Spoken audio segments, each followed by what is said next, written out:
What is up, everyone? I hope you all are doing well. My name is Ishaan and welcome to the video. It is Thursday evening and I've been taking my biochemistry exam this entire afternoon, and I still have a little bit left, so I'll try to get that done today.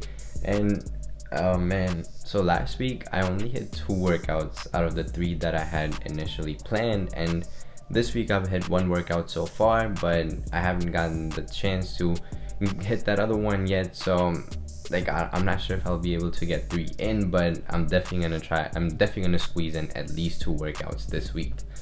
But while I'm trying to ease back into my routine, even if I'm going like 2 or 3 times a week, I was starting to think about how just like when I first started going to the gym, it was really hard to stay consistent with it and stay on top of everything. And I sometimes forget that I've been through that initial phase multiple times, and it can be really confusing when you have like a fuck ton of information being bombarded at you by like so many different people on social media telling you to do this exercise, that exercise. And like I still remember it used to confuse the fuck out of me, because I'd be like I don't know what to do. I should do this, I should do that. Oh, this person said this, so I'll do this, and it just led me nowhere. Which is why in today's video, I want to give you all 3 tips that you can use to create a simple and uncomplicated gym routine that actually works for you.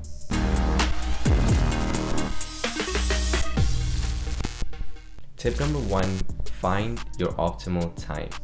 You gotta be able to test out different times like morning, midday, and nighttime to figure out when do you like to work out more and what realistically fits with your schedule.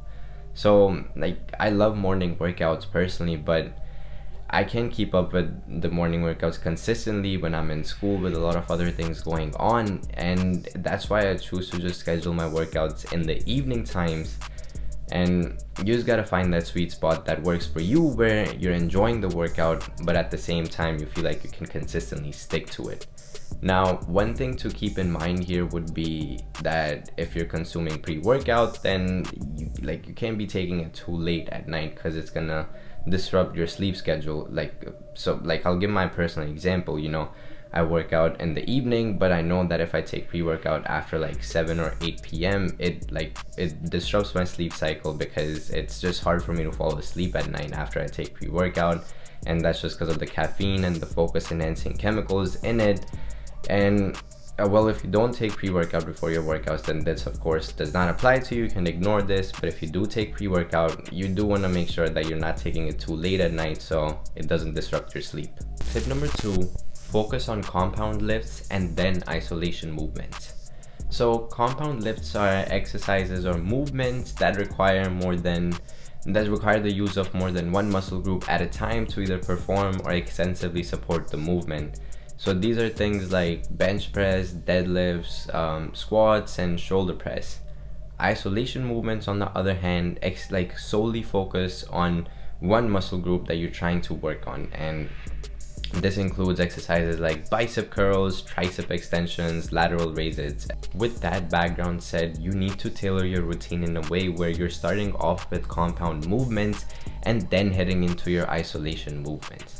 The compound lifts are they're literally so fundamental in overall muscle stimulus and key in strength development, and then just overall muscle development and muscle growth. When you begin with compound movements, you're starting off with full body coordinated exercises, which basically gives your body the chance to get that overall muscle stimuli before you're able to head into those isolation movements to focus on the specific muscle groups. Tip number 3, keep going.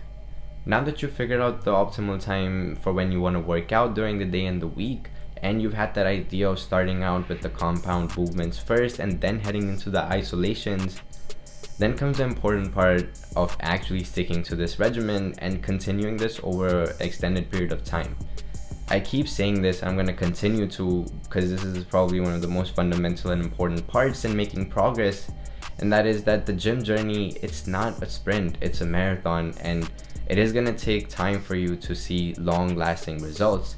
which means that you need to be able to stick to your regimen for an extended period of time in order to see those noticeable results and noticeable progress. All I'm trying to say is that consistency is going to bring you those long-lasting results that you're looking for, and you got to be able to stick to your regimen that you've created for yourself in order to see that long-term progress. And real quick, I do know that I didn't go into how to actually pick out the different exercises for a workout, but I'm definitely going to drop a video on that at some point. So click that subscribe button if you're not subscribed to the channel yet, and stay tuned for that video. Wrapping this video up here, as long as you have a routine that works for you and something that you can actually stick to for an extended period of time, there's no way you won't be seeing results. You just have to be patient. And that is all I've got for this video. If you made it this far into it, I just want to say I appreciate you so much and thank you for tuning in.